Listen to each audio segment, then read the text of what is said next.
A display window. Well, it looks like this light hasn't been working for a little while. So what we're going to do is put 3 downlights in. Got to go 75 miles around the unit to find in here. Look at all that, not used. Right, so DB1, L3. We were basically wishing, weren't we? It was labelled DB1, L3. It's not DB1, L3. So we've finally found the circuit, isolated that, and basically marked out where we're going to drill our holes. We want 3 symmetrical inline downlights.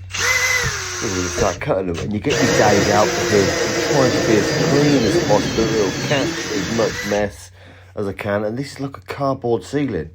It's sort of just really soft, so it's lovely to drill into, and it makes it nice and easy. But it does make it a mess. I'm glad I've got the day over that.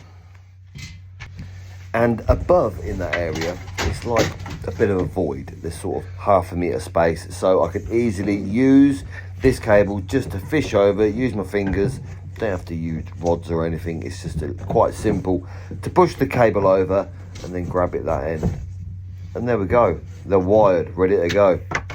And what I'm going to do, start at the end of line and basically second fixed all the sort of lights, because the lights that I've got going up, they come with a plug.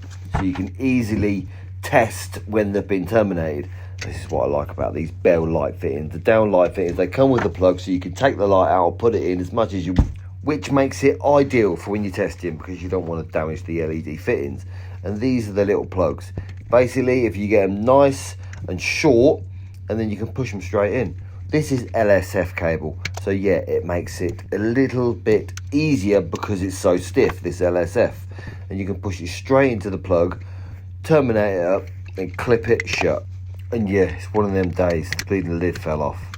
But then we've also got the live and neutral coming in with the switch live coming in.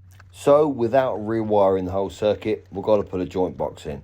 And the joint box that I'm using here is the Quick Fix JB4.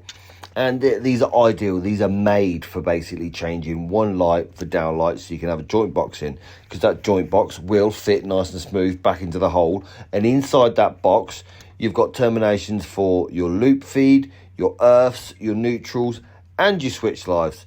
And yeah, I know I've got a mixture of orange and green Wagos in there, but the colour doesn't matter. They still do the same thing.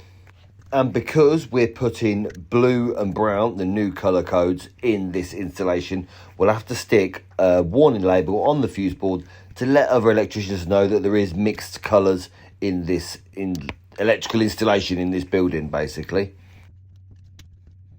And then shut the lid up, straighten the hole, perfect fit. And then we're just going to second fix all the lights. After testing it, we know that it's spot on and fine. So what we want to do is put the lights up into the ceiling where they're going to sit. And look at that, they're a perfect fit. They're nice, there's good springs on these lights as well, so they're nice and tight. They pull them up nice and tight to the ceiling. So now all we need is an executive decision whether they'll want warm white or cool white in the display. Personally, I think warm white, because it will light up and it will reflect off all the products that are in the window. So cool white look pretty smart, don't you think?